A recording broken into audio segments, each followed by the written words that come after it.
snap. Ooh, exciting. Instead of clapping, because I have a recorder thing in my hand. Yeah, all right. I'm glad that you had the discipline to know that.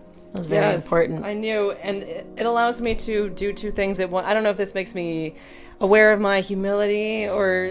Yes, like, you had the humility to know that you couldn't hand it over. Yeah, well, I could have handed it over, and that might also be a humble action. That's what we're talking about today. But also, you were able to take up the space that you needed to. Yeah, because now you're the leader, and now the clapping/snapping is my job. So I had to take up the right job. Amazing. So we are on... We are on day 2 of week 5 of the Omer. And this is Gevurah of Chesed. Gevurah of Hod. Close. I'll get it right by the end of the week.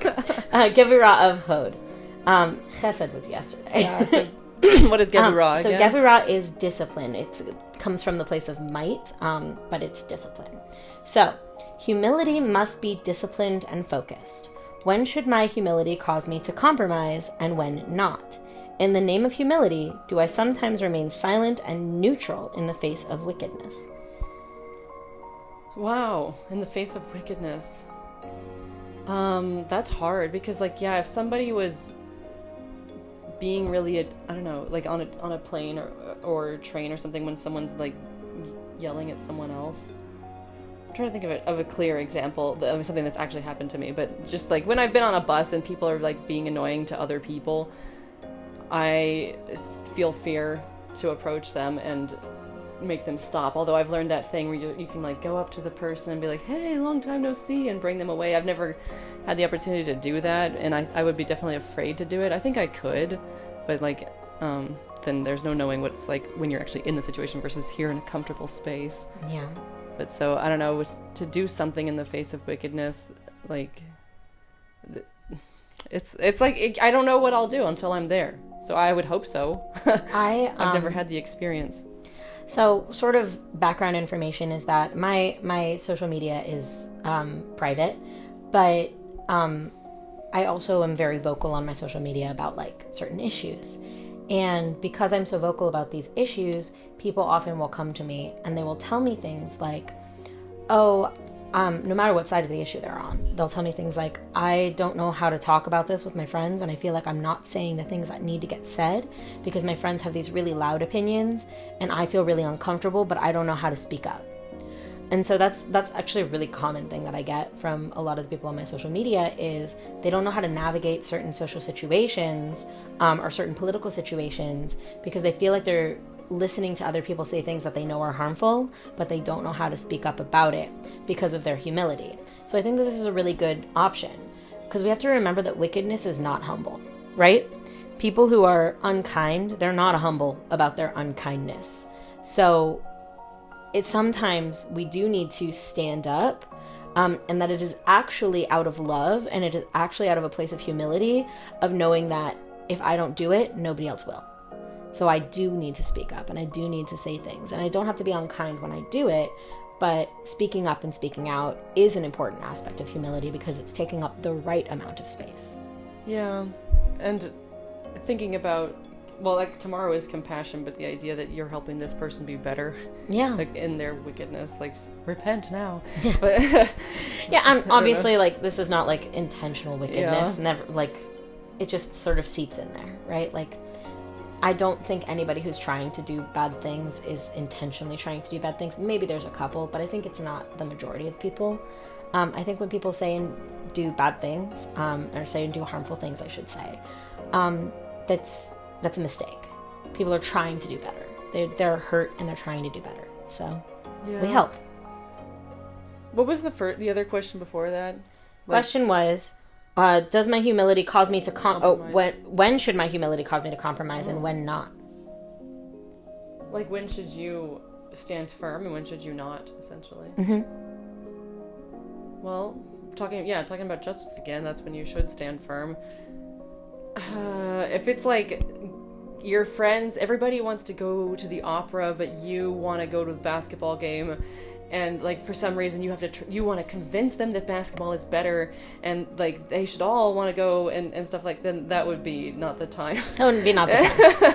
and you should compromise and relent a little bit and be like, okay, everyone, either you don't go to the opera or you're like, okay, fine, I'll go to the opera, but maybe next time we can all go to a basketball game.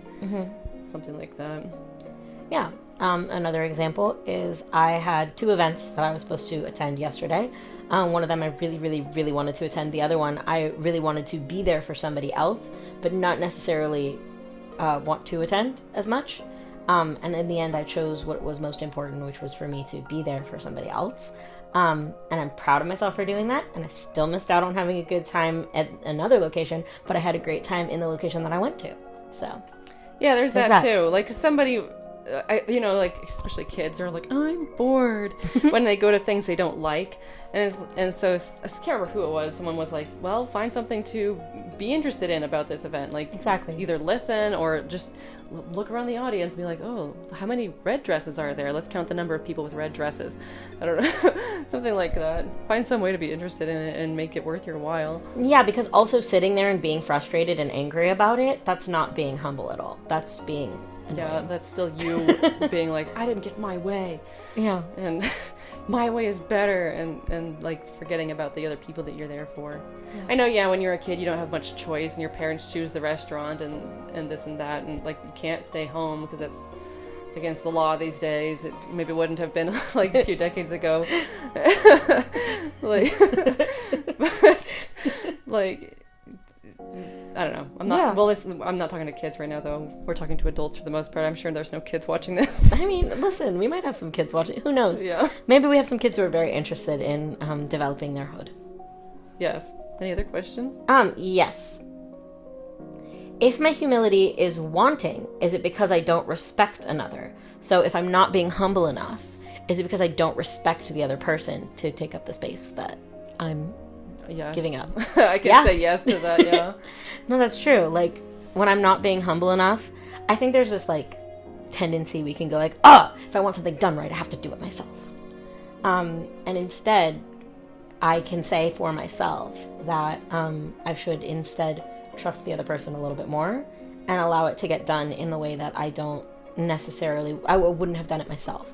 Because that's part of the point of being in community with others, is taking up my space, allowing others to take up that space. And even if it doesn't get done the way that I think it should get done, that's still getting done.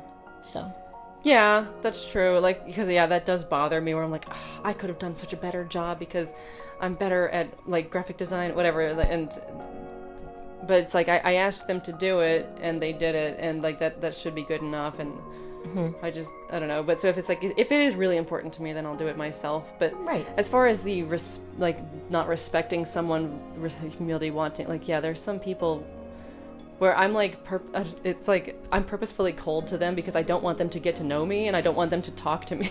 I don't want them to be friendly with me, so because I want them to go away and don't talk to me, and so I'll be like, I'll give short answers and be purposefully cold to them so that one day they'll just stop talking to me. But like, I don't know how to fix that. I guess I gotta try to be nicer to them, or like talk to them the way I would anyone else who was actually interesting. Or like to see them as interesting. Like it is an arrogance thing, and I don't know, that's just something that I have to work on. That's good. That's your spiritual curriculum.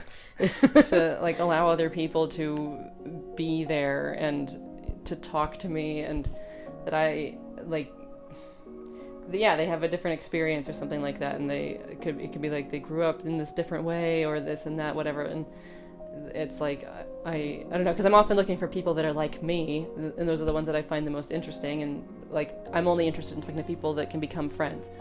But then there's other people that exist in the world who will probably never be my friend, but I should try to be nice to them too. Yeah, I mean, like, maybe they're interesting in their own way. Yeah, or I don't know, they say you can learn something from everybody. That's true. You gotta like try harder. So yeah, what's our exercise? Exercise for the day. Focus on your reluctance in any given area and see if it originates from a healthy, humble place, or if it originates from a different place. So my reluctance to talk to certain people, I wonder where that comes from. Yeah. My reluctance to send emails. Does that come from a healthy, humble place? Or does that come instead from a place of me being afraid that I'm going to send the wrong thing and people are going to make fun of me for decades? It's option 2. In case anyone's wondering. That's so funny. It's really silly.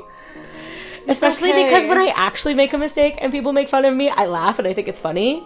So, I don't know why. You can do it. I don't know. There must be something back there. Must be something in the past or something. Yeah, I'm sure there's something there. But maybe it's a fear of commitment. Like, I put it down on paper and then, like, I'm committed to it. I think that's a thing for some people, though, too. Yeah.